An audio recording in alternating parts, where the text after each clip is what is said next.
Coming up in today's newscast, a Palestinian terrorist kills 2 and injures a 3rd in a shooting attack in the West Bank early this morning. Prime Minister's wife Sara Netanyahu begins trial, and the Haifa Film Festival and awards ceremony comes to a wrap.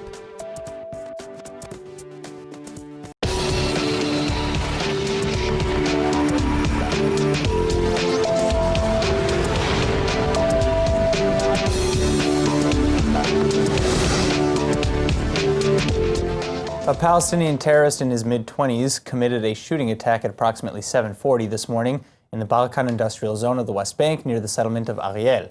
Zaka Israel services confirmed that 2 Israelis, a man and a woman, were killed and a 3rd was injured when the attacker opened fire on civilians with what appeared to be an automatic weapon.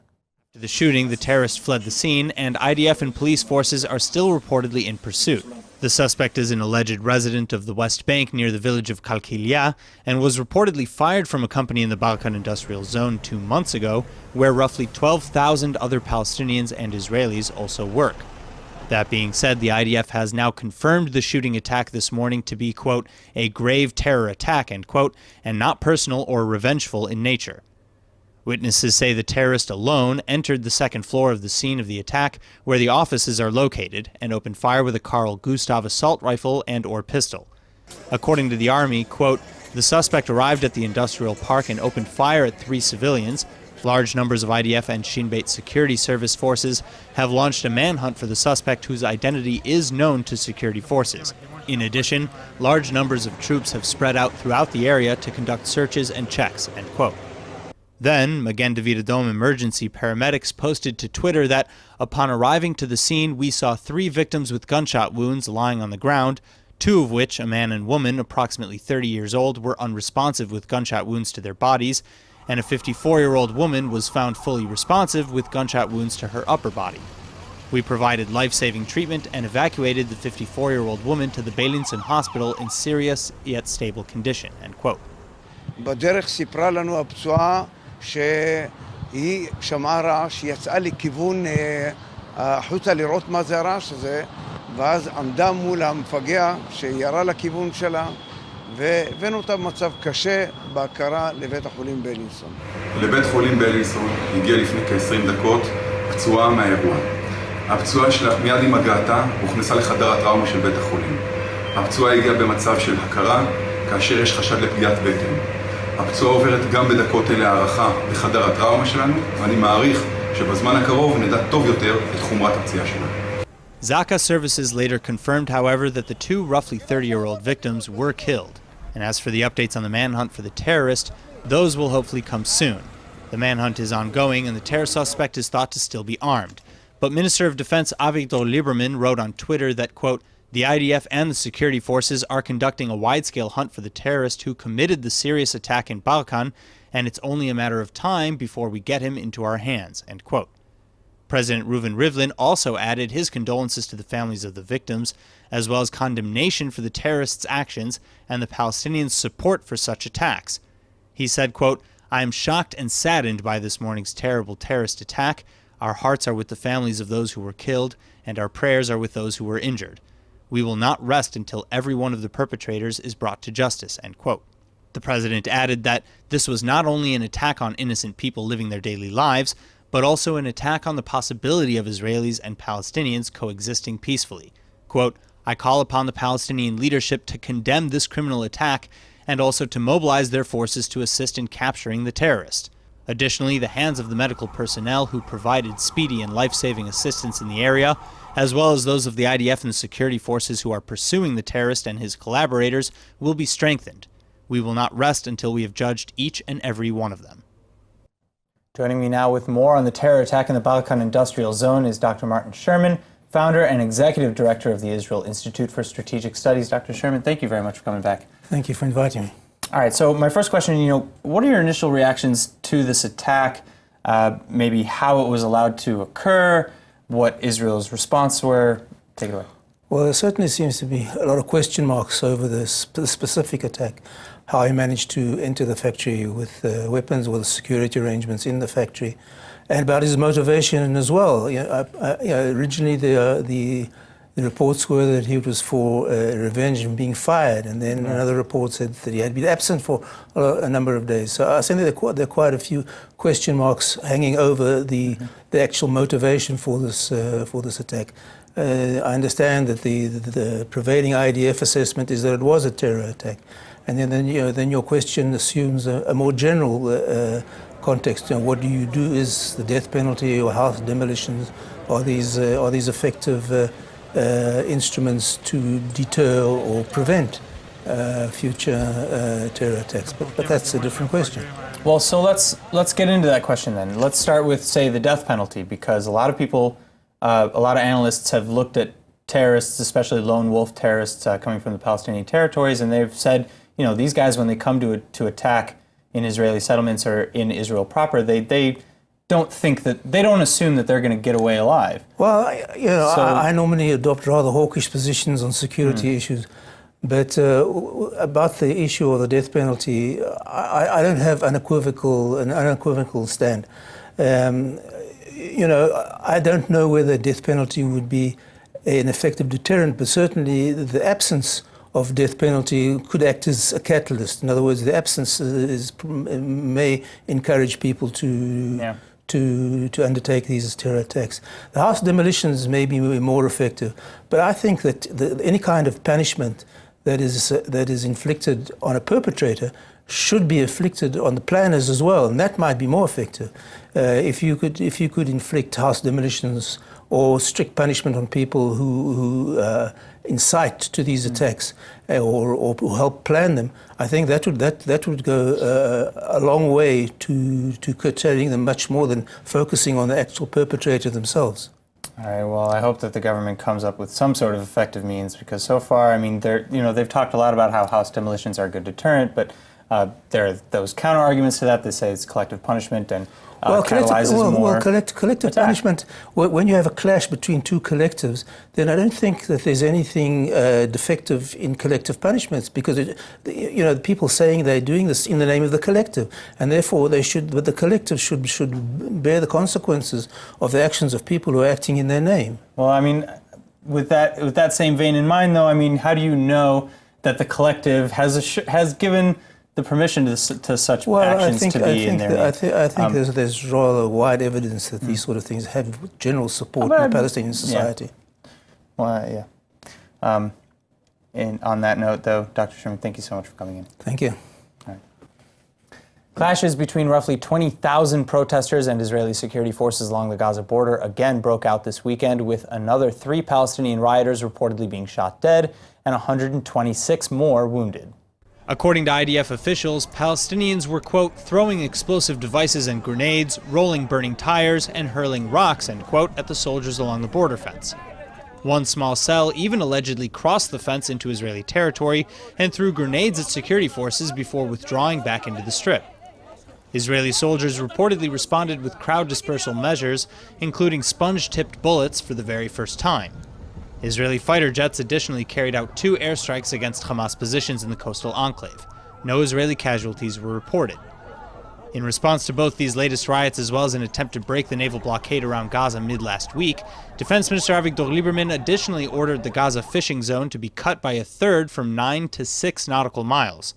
He also instructed security forces to look at further restrictions on the already throttled Gaza Strip.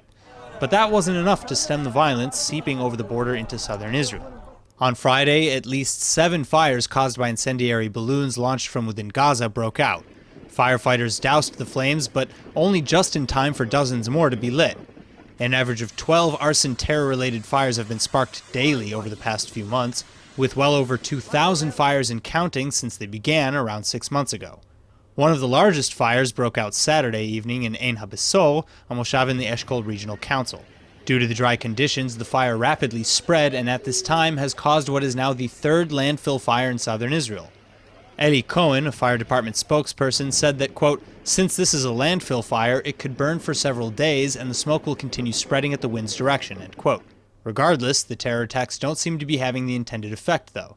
Rather than forcing Israel to succumb to Palestinian demands, southern Israelis have doubled down, with one resident from the Kerem Shalom area even saying that while this has become a daily routine, quote, "We are strong and determined to stay here and raise our children even under these challenging conditions," end quote. Speaking of international tensions, Israel and Iran may actually soon be in direct contact with one another following the promise of Russian intervention. The news was broken last Thursday just after the recent completion of the delivery of Russian S-300 missile defense systems to Syria, and that arms sale comes at the heels of a tragic mistake in which Syrian missiles allegedly attempted to defend against Israeli airstrikes, but downed a Russian spy plane in September instead. And that killed all 15 members on board. Russia blames Israel for the incident, but now Israel and Russia are again beginning to coordinate their military presences in Syria. And according to Prime Minister Netanyahu, he and Russian President Putin are planning to meet in the very near future. לפני זמן קצר שוחחתי עם הנשיא פוטין. סיכמנו להיפגש בזמן הקרוב כדי להמשיך את התיאום הביטחוני החשוב בין הצבאות. ישראל תפעל כל העת כדי למנוע מאיראן להתבסס צבאית בסוריה ולמנוע ממנה להעביר נשק קטלני לחיזבאללה בלבנון. That being said, Russia's Deputy Foreign Minister Sergei Vyshinin has reiterated that the Syrian government has the right to defend itself, but that hopefully negotiations and talk will be the first plays used in the book rather than so-called provocative actions. That's why, according to a senior Russian official, in order to reduce tensions in the region, Israel and Iran will have to negotiate one day. The Russian diplomat in question said that, quote, "The question is, how do you see yourself as a country in the region? In the end, you have to be able to negotiate. You have to learn to conduct a dialogue. You can't ignore it," end quote. Well, it's unclear how effective the new channels of communication between Tehran and Jerusalem will be, especially as Iran continues to fire missiles into Syria bearing Israel's name on them, shipping weapons to terror proxy armies like Hamas and Hezbollah, and in general encroaching closer and closer to the northern Israeli border. Israeli officials, including PM Netanyahu and Defense Minister Lieberman, have already made clear that they will do whatever they feel is necessary to defend Israeli sovereignty, including continued military operations in enemy territory like Syria, S-300 defense system or not. For the first time in Israeli history, the Prime Minister's wife, Sara Netanyahu, is set to begin trial in what's become known as the Residences Affair today, facing charges of fraud and breach of trust. According to the indictment against her, Netanyahu fraudulently received hundreds of prepared meals over the course of a 3-year period for herself, her family, and guests at the expense of the Israeli taxpayers. The prosecution alleges that she spent well over $100,000 throughout the whole ordeal, getting catered meals from famous chefs and well-known restaurants, all while a full-time kitchen staff sat idle in the Prime Minister's residence. The trial was set to begin shortly after noon today in the Jerusalem Magistrates Court, and due to the sensitive nature of the case and those involved, a panel of 3 judges will oversee the case's progression. Further, the trial comes following Sara Netanyahu's attorney's failed attempts to reach an agreement with the state prosecutor's office.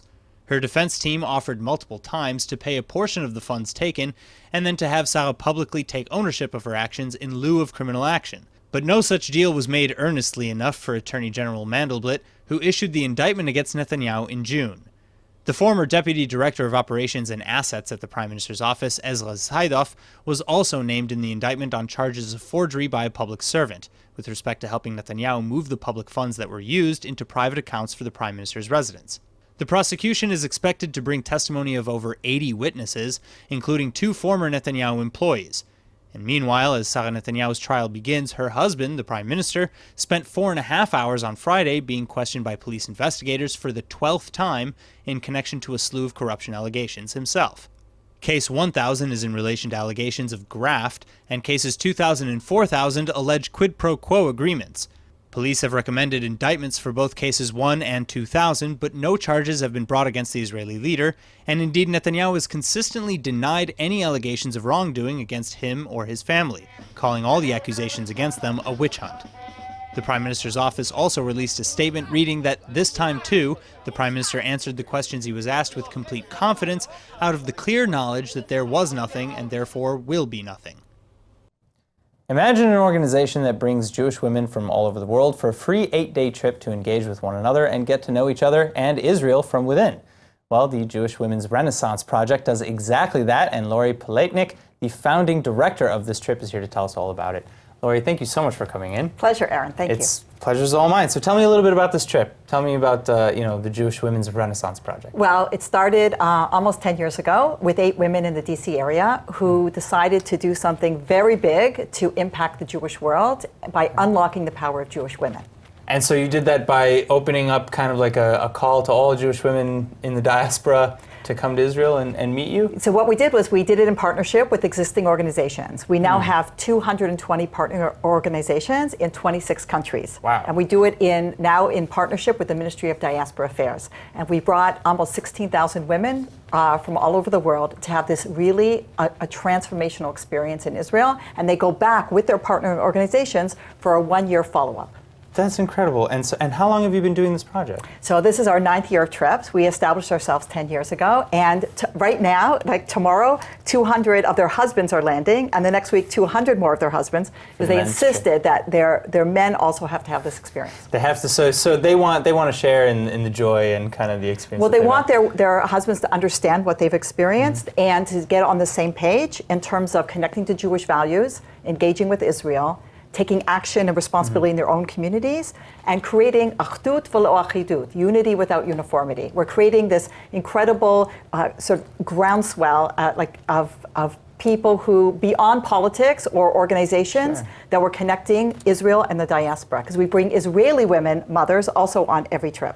And then these relationships kind of go back home with these people. I mean, have you seen the future after these people have returned home, and what does that look like? So it's really a game changer. So for most of these people, over half of them, these are they have to have children under the age of 18 at home. So for half of these mothers, the last time they were here, they were 15 or 16, and their strongest memory was, the soldiers are so cute. And I tell them, the soldiers are still cute, but now they're your son's age.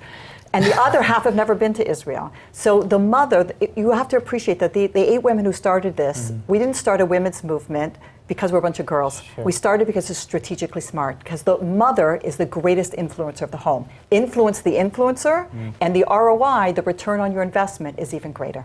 All right, so how do people get involved in the Jewish Women's Renaissance Project? All they how have do to they do, volunteer? How do they get into the trip? Yeah, so it's a free trip, not including airfare. Okay. And all they have to do is go to jwrp.org.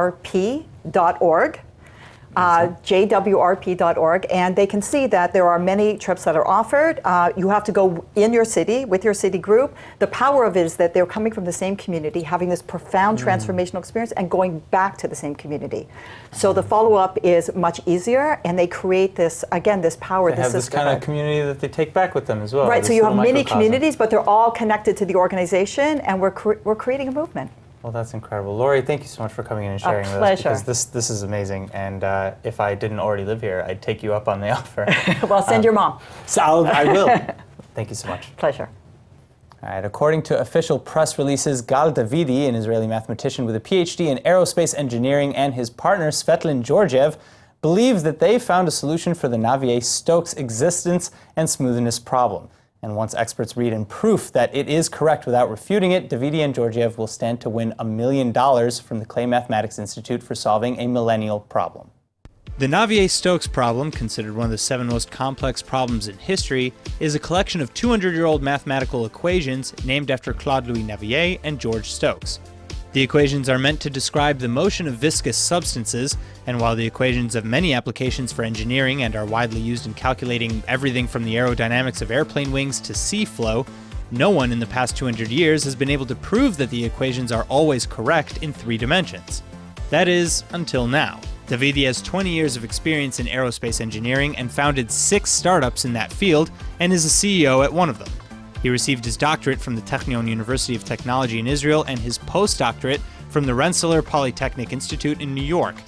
He's been working on the Navier-Stokes problem for over a decade.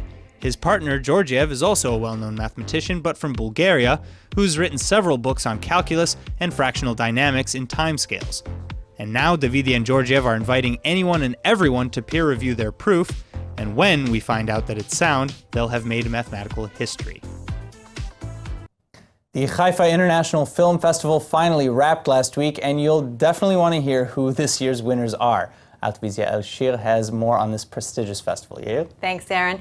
That's right. This year's the 34th year of the festival, and it featured some great films. There were a lot of competitions. Each one had a really impressive financial award. The Israeli feature film competition rewarded the winning film 100,000 shekels. This year, the first place winner was a film called Tel Aviv on Fire, directed by Sameh Zoabi. The film also won first place in the Script Award, receiving an additional 10,000 shekels for the writers, Sameh Zoabi and Dan Kleinman. So, what was the film about? So it portrays a young Palestinian man named Salam who starts writing for a popular soap opera after meeting with an Israeli soldier who works on the show. Salam is a success on the show until the soldier and the soap opera's investors get into a disagreement about how the series should end. So Salam is caught in the middle of this dispute, and the judges said that the film was a humorous and original breakthrough on the Israeli-Palestinian conflict from a surprising point of view. Very interesting analysis. It sounds very interesting. What are some of the other categories, though? Yeah, there was the Danny Lerner Award for Best Feature Debut, which was awarded 50,000 shekels. Wow. The first place was Joseph Eldor's No Blood. The Tobias Spancer Award for Best Film in the Between Israel and Jewish Identity competition, with a prize of 20,000 shekels, was awarded to The Interpreter, directed by Martin Sulik. Navet Tzur was given the prize for Best Actor for his role in Noble Savage, and Lalil Sivan for Best Actress in Love Trilogy Stripped. And the winner of the Carmel International Film Competition for Best Film was Hagar Ben Asher for Dead Women Walking, which was about women on death row. Wow. Black Sheep Productions was also awarded 90,000 euros for its upcoming film, which is still in development. So a lot of amazing financial rewards this year. Yeah, well, and it also sounds just like an amazing year for film that has come out, of Israel, or at least has come to Israel to participate in the awards in the Haifa Film Festival. But it seems also like there's been some political debates about the film festivals recently. What can you tell us? Yeah, Aaron, that's true. Miri Regev, the Culture and Sports Minister, has demanded the defunding of the Haifa Film Festival for screening movies that promote an anti-Israel agenda, which she calls that could potentially harm the state of Israel. She recently wrote a letter to Finance Minister Moshe Kahlon. She demanded that he re-examine the entire funding for Haifa because the films, some of them undermine Israeli values and symbols. Is she talking about any specific films or just like in general? Yeah, she did target a couple of films, such as the movie called Out, which was directed by Alon Sahar, which portrays a former IDF soldier who joins a right-wing organization that attempts to harm the reputation of a human rights organization. She also took issue with another film called Akko Dreams, which portrays a love affair between a Jewish man and an Arab woman during the British Mandate. And how do you think this that this could affect films made in Israel in the future? Well, I think the ministry is basically trying to eliminate funding to films that will harm the state of Israel. They're not prohibiting the making of these films, and the filmmakers who wish to portray Israel negatively are free to continue doing so. But when it comes to government funding, the ministry is hoping to limit the funds to these films in order to promote films that are more aligned to Israel's interests. I see. All right, well, we'll have to see how they progress with that in the future and in future film festivals. Until then, thanks for your report, Yad. Thanks, Aaron. And now for our Hebrew word of the day. Earlier this week, mathematicians Gal Davidi and Svetlin Georgiev solved a 200-year-old equation, potentially marking a major historical moment. So today our word is mishva'a, meaning equation. Now, in case you're unaware, a mishva'a, or an equation, is simply a statement that two mathematical expressions are equal, like E equals mc squared, one of the many famous mishva'ot or equations discovered by Albert Einstein. And you know they're equal, or shaveh, because the mishva'a or equation will include a siman shaveh, or equal sign. Just remember that although we don't often think we'll ever have a use for all those mishva'ot or equations that we learn in school, who knows? Maybe one day you'll solve an important mishva'a and become a millionaire. Let's go ahead and take a look at the weather forecast. Tonight should be partly cloudy but warm, with a low of around 73 or 23 degrees Celsius. Then tomorrow you can expect more partly cloudy skies and a slight drop in temperatures to a high of about 82 or 28 degrees Celsius. All right, that's it for today's news. Today's exchange rate is 3.63 shekels to the American dollar. Remember to sign up for our daily newsletter at iltv.tv, and don't forget to follow us on Facebook at Israel English News and on Twitter at ILTV News. I'm Aaron Porras. Thank you for watching.